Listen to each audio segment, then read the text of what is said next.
جب کوئی شخص فوت ہو جاتا ہے تو اس کے اعمال کا سلسلہ ختم ہو جاتا ہے۔ جب آپ تھے تو آپ نماز بھی پڑھتے تھے اور آپ کے نامہ اعمال میں اس کا ثواب درج ہوتا تھا۔ اب آپ چلے گئے دنیا سے تو نمازوں کا سلسلہ ختم ہو گیا۔ آپ صدقہ دیتے تھے، اس کا ثواب آپ کو دیا جاتا تھا، اب آپ نہیں دے سکتے۔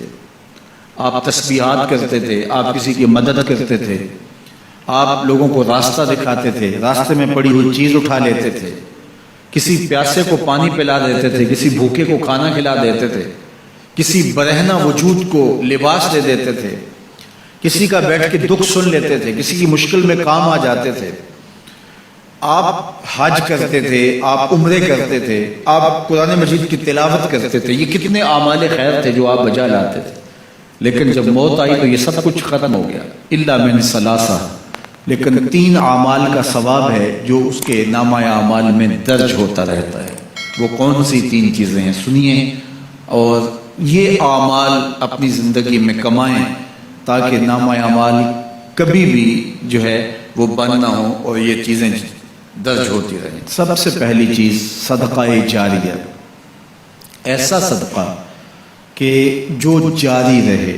آپ نے مسجد تعمیر کروا دی، جب تک وہ مسجد موجود رہے گی اور لوگ اس مسجد کے اندر نماز پڑھتے رہیں گے، ان کی پیشانیاں سجدہ ریز ہوتی رہیں گی، تو نماز پڑھنے والوں کو تو ثواب ملتا ہی رہے گا، جنہوں نے مسجد تعمیر کروائی ان کے نامہ اعمال کے اندر بھی ثواب درج ہوتا رہے گا۔ صدقہ جاریہ، مدرسہ تعمیر کروا دیا، آپ نے کوئی ہاسپٹل بنوا دیا، آپ نے انسانی ضرورت کے لیے پانی کا کنواں کھدوا دیا، اور کوئی اور ایسی چیز کہ جو آپ کے بعد بھی جس کا فیض لوگوں تک پہنچتا رہے، وہ فیض رساں چیز جب تک موجود رہے گی اور اس کا فیض لوگوں تک پہنچتا رہے گا تو نامہ اعمال میں ثواب درج ہوتا رہے گا۔ دوسری بات، او علم ینتفع بہ، یا علم جس سے لوگوں کو نفع پہنچتا ہے۔ یہ ایک ایسا کھاتا ہے جو کبھی بھی بند نہیں ہوتا۔ آج میں اگر حضور علیہ السلام کے فرامین آپ کے سامنے رکھ رہا ہوں اور آپ اس کو سن رہے ہیں، اور اللہ توفیق عمل بھی نصیب فرمائے، تو مجھے بتائیے، مجھے تو اس کا ثواب ہو ہی رہا ہے۔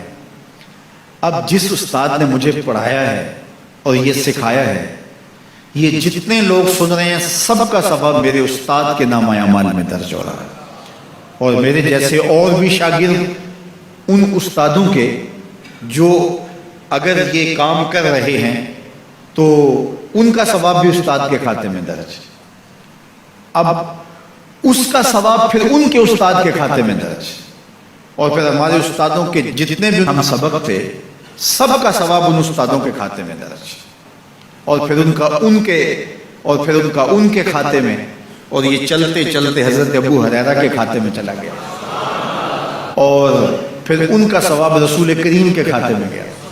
اللہ اکبر۔ تو بات کر رہا تھا کہ اس طرح کھاتے بڑھتے چلے جاتے ہیں اور نامہ اعمال میں ثواب درج ہوتا چلا جاتا ہے۔ او علم ینتفع بہ، ایسا علم جو نفع دیتا ہے۔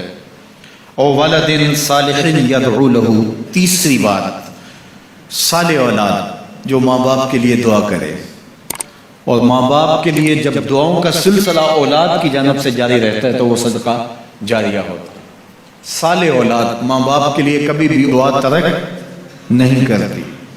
اولاد صالح تبھی ہوگی کہ وہ 5 گانا نمازی ہوگی، اور 5 گانا نمازی اولاد اہتمام سے دعا نہیں بھی کر پائے گی تو دن میں کتنی مرتبہ کہے گی، ربنا اغفر لی ولوالدی، اے اللہ مجھے بھی بخش دے، میرے ماں باپ کو بھی۔ ایک شخص کے 2 بیٹے ہیں، 3 بیٹیاں ہیں، 3 بیٹے ہیں، 4 بیٹی ہیں، اور وہ نمازی ہیں، اور روز کہتے ہیں ربنا اغفر لی ولوالدی۔ یار کبھی تو کوئی لمحہ ایسا ہوتا ہے جب تار جڑی ہوئی ہوتی ہے، کبھی تو لمحہ ایسا ہوتا ہے جب بالکل خلوص کا رشتہ مضبوط ہوتا ہے، کبھی تو لمحہ ایسا ہوتا ہے جب رقت تاری ہوتی ہے۔ تو بچپن، لڑکپن، جوانی، بڑھاپا، روز دعا مانگ رہا ہے ربنا اغفر لی ولوالدی، کبھی بیٹی مانگ رہی ہے، بیٹا مانگ رہا ہے۔ تو صالح اولاد کی دعائیں ماں باپ کے درجوں کی بلندی کا ذریعہ ہے۔ تو 3 چیزیں ارشاد فرمایا کہ یہ منقطع نہیں ہوتی، صدقہ جاریہ، علم نافع، اور صالح اولاد۔ اللہ ہمیں صدقہ جاریہ کی توفیق بھی دے، اور اللہ ہمیں علم نافع سیکھنے اور علم نافع آگے منتقل کرنے کی توفیق بھی دے، اور اللہ جل شانہ ہمیں توفیق عطا کرے کہ ہم اپنی اولاد کی ایسی تربیت کریں کہ کل ہمارے لیے وہ صدقہ جاریہ بنیں، اور ہمارے مرنے کے بعد بھی اور ہماری زندگی میں بھی ہمارے نامہ اعمال میں نیکیوں کے درج ہونے کا سبب و ذریعہ ہو، اور ہمارے لیے دعاؤں کا سلسلہ جاری رہے۔